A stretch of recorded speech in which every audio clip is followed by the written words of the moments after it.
নিম্ন জাতির প্রতি কি শিক্ষার ব্যবস্থা ততটা ছিল? একটা চিঠি পড়াতে হলেও ওই যে ওই কর্তার বাড়ি যেতে হতো। নাম বলবো না, এখন নাম বললেও ঝামেলা। কোন কর্তা বলেন তো? আর বলবো না, নাম বলবো না। ওই যে আর একজন বলছে করোনা ভাইরাস। আরে করোনা ভাইরাস তো বাইরে যেতেও খারাপ ওইটি। নাম বলবো না, নাম বললে বলে এখন আবার ওগো সাজ যায়। এই নাম বলবো না, তবে বন্ধও থাকবো না, ইশারায় দিয়ে যাবো সাইজ করে। তবে প্রকৃত যারা আমি প্রণাম জানাই, তাদের শ্রীপাদ পদে অনন্তকাল যেন আমি প্রণাম জানাতে পারি। দুটো, একটা ডুপ্লিকেট, একটা আসল। তাই আসলটার চরণে যেন আমি আজীবন দাসত্ব স্বীকার করতে পারি, কিন্তু ডুপ্লিকেট মালের চরণে যেন কোনোদিন প্রণাম না করি। তো এখন চিঠি পড়াতে তাদের বাড়ি যেতে হতো, 7 দিন লাকড়ি ফেলে দিয়ে, মানে চলা ফাড়িয়ে দিয়ে এখন চিঠি পড়া শুনতে হতো। সেই দিন তো আর আপনাদের এখন নেই, আছে নাকি? এখন প্রতিটা বাড়িতে 2-4 জন শিক্ষিত ছেলে মেয়ে আছে, আছে না? তো যদি থেকে থাকে, এই সনাতন ধর্মের ছেলে মেয়েরা কি শাস্ত্র পড়ে না? পড়ে না, মিথ্যা কথা পড়ে না।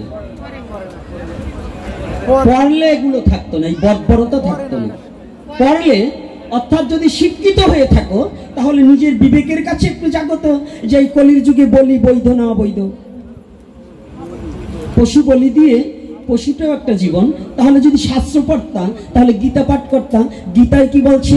একটা কেশগ্র 10,000 ভাগ করলে যত সূক্ষ্ম রূপ হয়, ততটা সূক্ষ্ম রূপে প্রতিটা জীবের মধ্যে পরমাত্মা রূপে আমি বিরাজি হিতাই। আছে কি না বাবা? এ কথা বলছে ভগবান? আমার কথা না ভগবানের কথা? জোরে হবে। তো ভগবানের কথা যদি হয়, তাহলে গীতা পাঠ যদি আপনারা করতেন, তাহলে আপনাদের অঞ্চলে বলি হয় কি করে? প্রশ্ন, বলি কি করে হয়?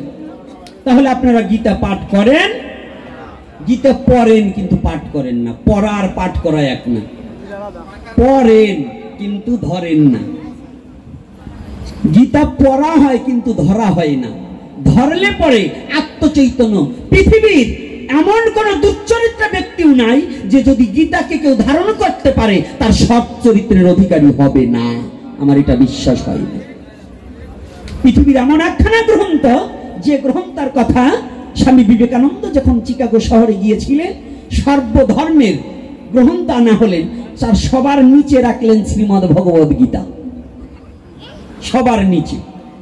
তো স্বামীজির তো তখন ইয়াং বয়স, আর ইয়াং সাধু দেখলে তো মানুষের একটু টিটকারি বলক কথা চলে, তাই না বাবা? কি বুড়ো যদি শয়তান হয় তো সে সাধু, মানে বুড়ো হয়ে গেছে তো এমনি সাধু। আর যুবক যত সাধনা করুক না কেন, তবু মানুষে তার একটু খোঁচা মারে, মারে না? আরে আপনারা না মানলে আমি তো জীবনে এটা পার করে আসছি, তা আমি যে কত ঘাত প্রতিঘাত সহ্য করছি এটা আমি জানি। এজন্য আমি সত্য কথাটা বলে দিচ্ছি। তাহলে আপনাদের এই কথাটা কেন বলছি? বিস্তারিত আলোচনা করে না বুঝালে তো বুঝবেন না।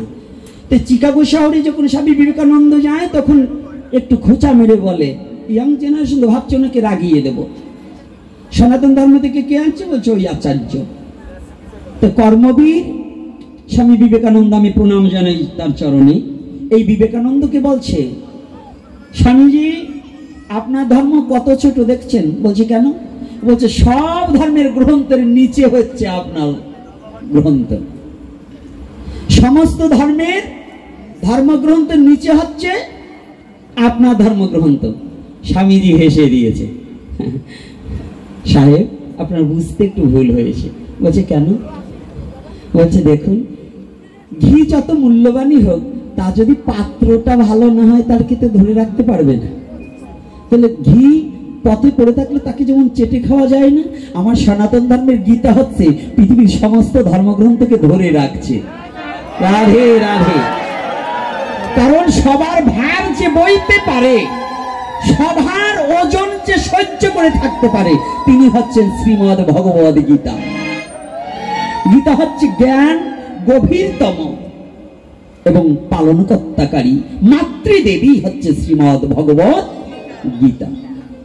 মা যেমন তার সন্তানকে প্রতিপালন করে, সনাতন ধর্মের শ্রীমদ ভগবদ গীতা অনন্ত কোটি ব্রহ্মাণ্ডটাকে প্রতিপালন করার মতো যোগ্যতা রাখে। এটাই হচ্ছে সনাতনের একমাত্র শ্রীমদ ভগবদ গীতা। সেই গীতাকে সনাতন ধর্মের যুবক ছেলে বুকে জড়িয়ে ধরতে জানল না। এটা ব্যর্থতা, এটা দুঃখ, এটা যন্ত্রণা যে শ্রীমদ্ ভগবদ গীতা সারা বিশ্বের বুকে আজকে গবেষণা চলছে, সারা বিশ্বে চলছে শ্রীমদ্ ভগবদ গীতা। আর আমার বাঙালি ছেলে মেয়েরা শ্রীমদ্ ভগবদ গীতাকে একটু ভালোবাসতে জানলো না। যদি জানতো তাহলে কিছু মানতো, আর যদি কিছু মানতো তাহলে কিছু জানতো। বোঝে না তাই খোঁজে না, আর খোঁজে না তাই বোঝে না। বুঝলে কিছু খুঁজতো, আর খুঁজলেই কিছু বুঝতো। এটা আমার দুঃখ। তাই আমি জানিয়ে দিতে চাই, সনাতন ধর্মে এমন সুপ্রিম পাওয়ার আছে যে পাওয়ারটা অনন্ত কোটি ব্রহ্মাণ্ডটাকে পরিচালনা করে। সেই ধর্মে তুমি জন্মগ্রহণ করেও তুমি তোমার ঘরের বস্তুকে তুমি চিনতে পারছো না। তুমি তোমার ঘরের বস্তুকে জানতে পারছো না।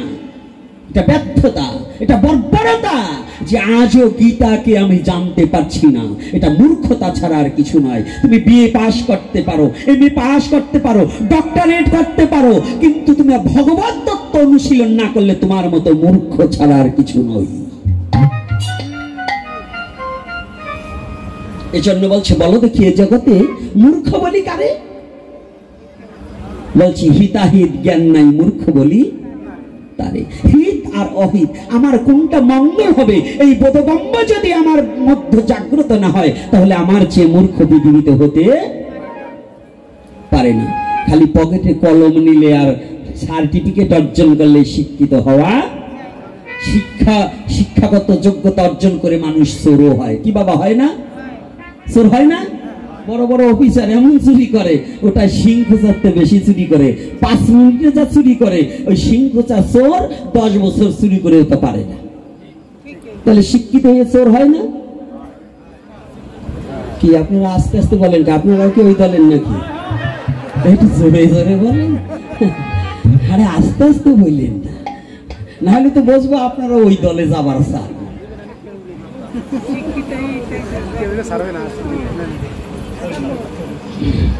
কলির যুগে চোর নাই। এই কলির যুগে সত্য যুগের চেয়ে শ্রেষ্ঠ। কলির যুগ হচ্ছে সত্য যুগের চেয়ে শ্রেষ্ঠ, কিন্তু আমরা চিনতে পারছি না। তাহলে কি কলির যুগের যুগ ধর্ম কি? আপনারা তো এত হরিনাম সংকীর্তন হচ্ছে বাবা, আগে কীর্তন এত হতো, পাঠ এত হতো। এখন যা পাঠের জোয়ার আর নামের জোয়ার, তবু চোরের জোয়ারও কিন্তু কম না। আগে সাধু ছিল, এখন সাধুরা কোনোদিন শয়তান হতো না, শয়তানরা সাধু হতো। আর এখন সাধু ও শয়তান হওয়া দেশে। কষ্ট পাচ্ছেন নাকি আমার কথা? হ্যাঁ, সাধু শয়তান হয় না? আগে শয়তান সাধু শাস্ত্র নিজের পিঠ বাঁচাবার জন্য, আর এখন সাধুরাও শয়তান হওয়া দিছি। আমার মতো, আপনাদের মতো না, আপনারা খুব ভালো। এইবার আমার কথাটা আসছে যে যুগধর্ম প্রবর্তন, এই নামের সংখ্যাটা, আজকে এই নামের উপরে দুটো কথা বলে লাস্টে পুত্র কেন প্রয়োজন এই কথাটা লাস্টে বলে যাও, আগে বলবো না। আমরা ক্যানভাচার, তো ক্যানভাচার যেমন ঔষধ হাতে দিয়ে নিয়ম আগে বলে না, পরে বলতে হয়, না হলে ক্যানভাস থেকে লোক চলে যাবে। তাই আমি ওইটুকু রাখলাম, পুত্র কেন প্রয়োজন পরে লাস্টে হবে।